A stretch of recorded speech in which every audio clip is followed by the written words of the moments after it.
चार भुजा वाले और संग चक्र गदा पदम तथा बनमाला से विभूषित शुक्ल वरण भगवान नारायण का दर्शन कर उन देव आदि देव की स्तुति करने लगे।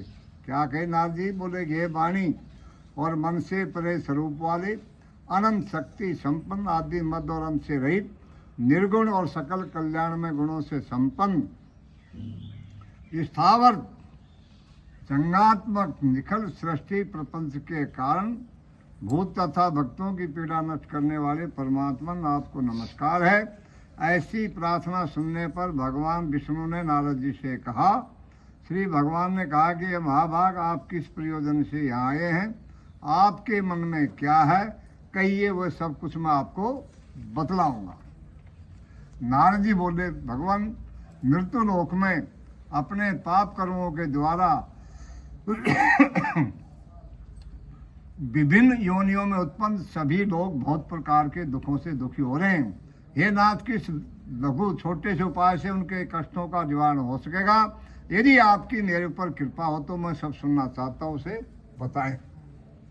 श्री भगवान ने कहा कि वत्स, संसार के ऊपर अनुग्रह करने की इच्छा से आपने बहुत अच्छी बात पूछी है। जिस व्रत के करने से प्राणी मोह से मुक्त हो जाता है उसे आपको बताता हूँ, सुने।